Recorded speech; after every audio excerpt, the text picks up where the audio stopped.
6 months in the planning, so much training and so much preparation just led us to this point. Here, Marble Arch, 7:45 on Saturday the 28th of October, a date that's been drilled into here for 6 months. I can't believe I'm here, I can't believe the team are here, the most amazing support crew of cyclists, support drivers, friends, sports massage, trainers, just a huge team effort that's got us here, and it'll be a huge team effort that gets it up the country. I've just got to get my head around doing this and finishing this.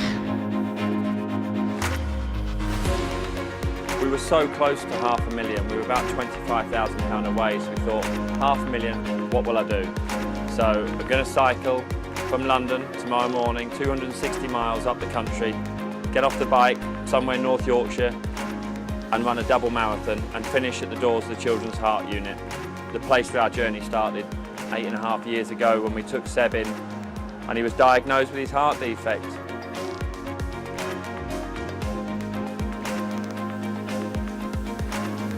Mate, that ride in London, that was so good coming through London, seriously. 56 miles in. I don't know whether we're behind schedule or not, doesn't really matter. We had a cracking loop through London with Russ Marks leading us through. We are Arrington, which is a few miles north of Royston, and smashing it. Feel good. Wind's coming in a bit on a crosswind, but not too bad. I've had a bit of a massage from Nick. Calves are a bit funny, a bit twitchy, I think, from clipping in and clipping out in London, but feel good. Feel good, but 56 miles in. Doesn't matter at the moment how I feel. Just got to keep putting the miles in and I'll be pleased when I get past 100.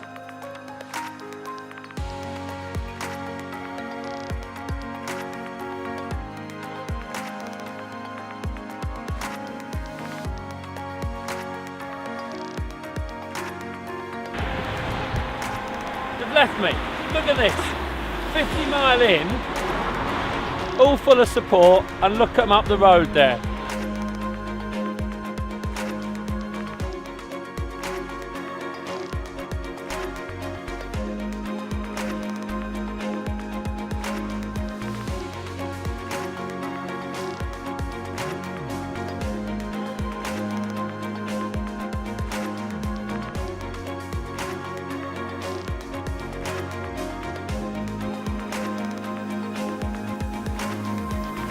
Light rain in the Western Isles as well, and it will be windy. Those strong winds will be strengthening through the morning into the afternoon. I don't think I've ever pedalled in wind like that before.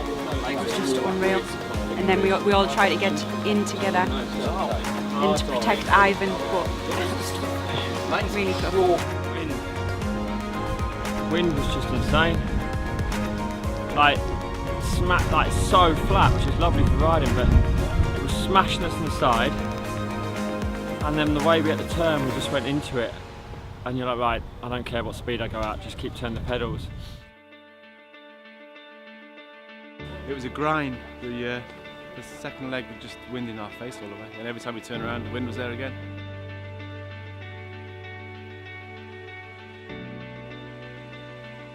Stop number 2, Market Deeping. I think we've done about 110 miles.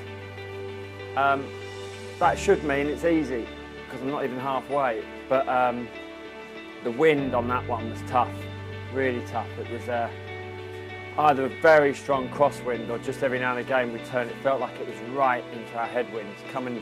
It's coming west to east, and it was just really tough. So the guys just surrounded me and protected me from the wind as much as possible. Just before, just after halfway in these things is always the point when your brain starts playing tricks on you. So I want to get the next one done in the bag and then I'll be all right. That's the plan anyway.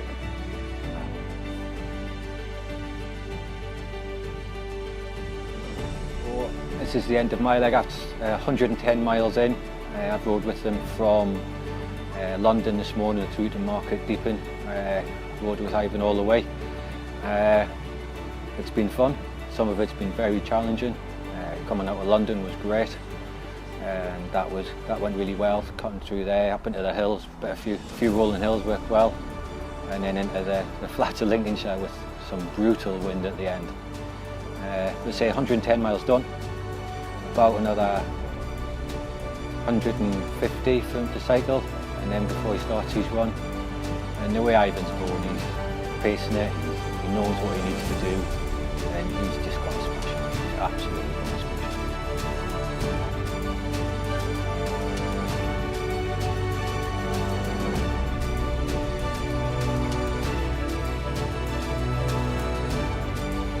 Horrible. The wind, so strong, it comes from the side, it literally feels like someone's trying to push you over. That is horrible. Right, what's happened? Hold it! Wait up! Hold! Hold up! The adductors just started spasming a bit. Tough, really tough.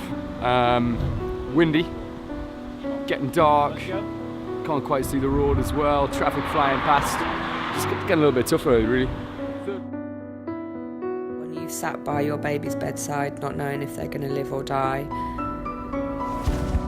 and then seeing them thankfully slowly recover and come out the other side of major surgery, and you start looking around and seeing all the doctors and consultants, their expressions slowly changing, and you want to say thank you. You know, they've given you the greatest gift that anyone can give. They've saved your child. So I think that's really at the crux of absolutely everything that's driven him over the last 8 years.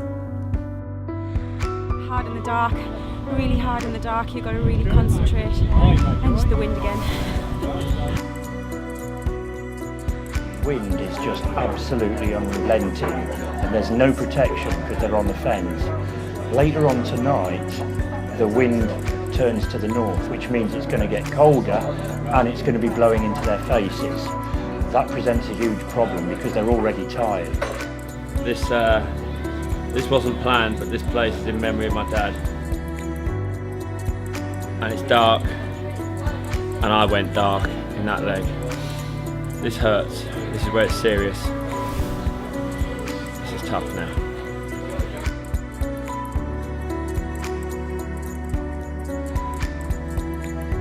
Under 100 miles to go. I just need these legs to hold together. Flat tyre on the front, so we decided it's best if Ivan and Andy push on.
I was on the front, it was tough. Still mega windy, but not cold, so that's a bonus. So I'm back, so it's 1:45, Sam. I think we've got 2 more sessions to go, me and Biltz as a team, to see him through. I think we've got about 50 miles cycling left.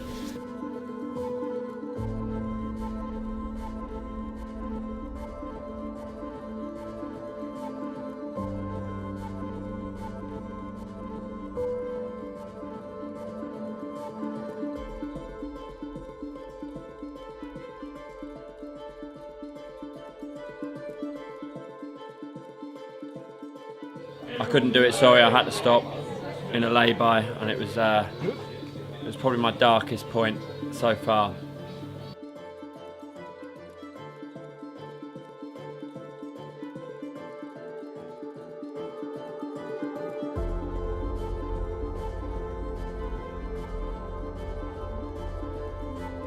At 4:55 a.m. it started raining.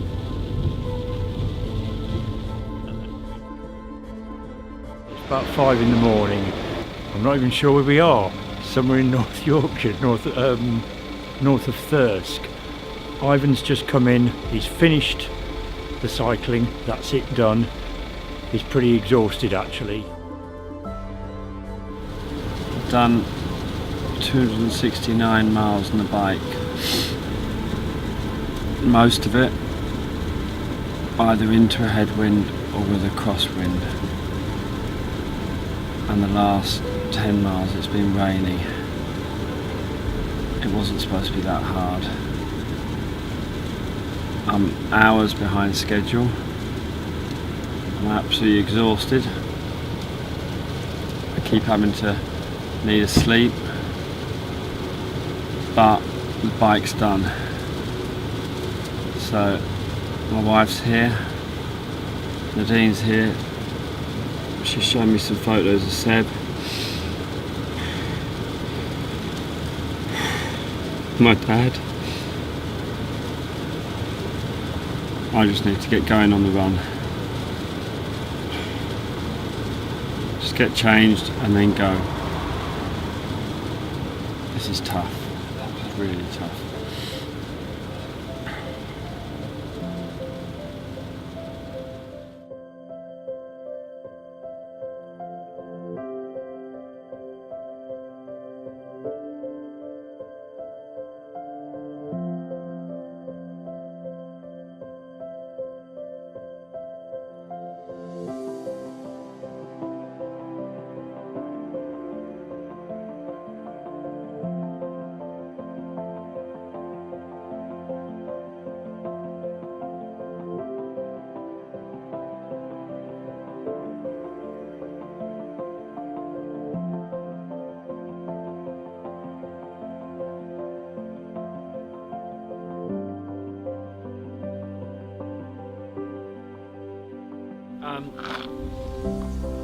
Yeah, so much better. I mean, don't get me wrong, I'm in a world of pain, but my feet aren't locked into pedals, my adductors aren't spasming every 2 minutes, and I'm not falling asleep while cycling a bike, which is incredibly scary. But I think I probably went a little bit too fast in the first mile with a 6.5 minute mile, but I needed to set a new mindset.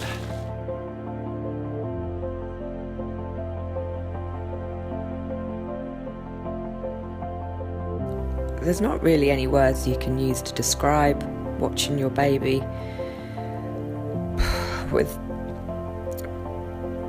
12 lines going in and out of him and not knowing whether he's going to live or die.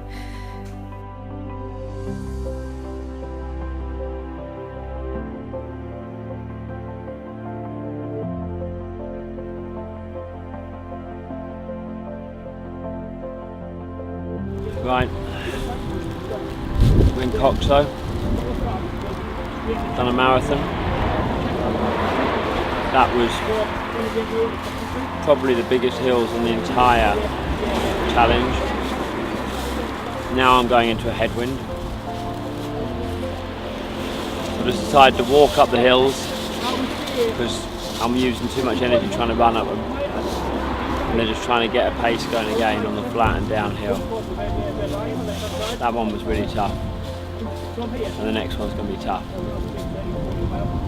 Yeah. This is really tough. People have got to donate. I've put myself through hell to help kids like Seb. So please donate.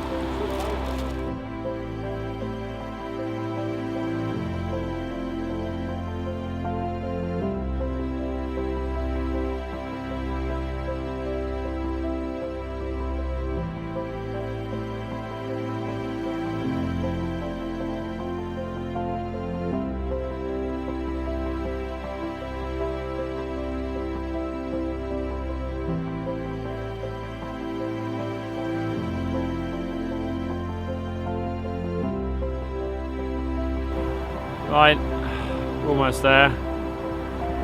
The Angel of the North, a place where heart parents often come and celebrate their children who've received hearts from other donors. It's a very special place, and this will be our last little stop before we head towards the Tyne Bridge into the Freeman. And I'm running with two of my best mates, Steve and Andy, who have been on this since day one, back in 2010. I couldn't have done this without them, so I couldn't think of two finer people I would rather be sharing the last few miles with.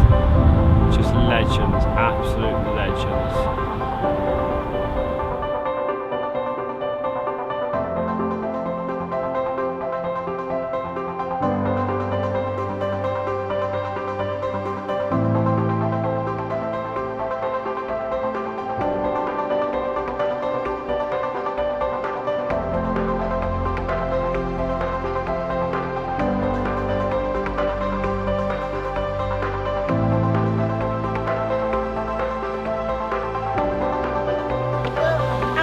I'm very proud of him, and I think he's going to be very tired when he gets here.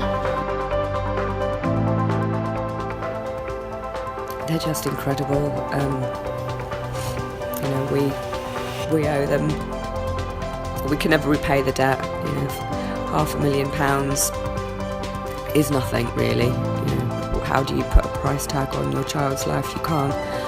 So, you know, each and every one of them, everybody that works at the Freeman, from the cleaners up to Mr. Hassan, who held Seb's heart in his hands. They're just amazing.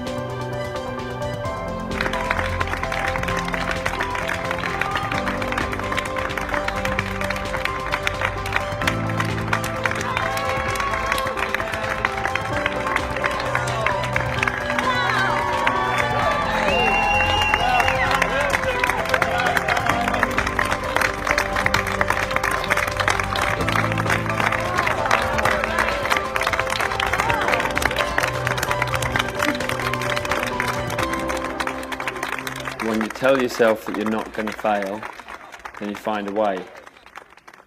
And if I'm honest, I've probably learnt that from the people here, because they find a way. They always find a way. So the least I can do to thank them is to finish it.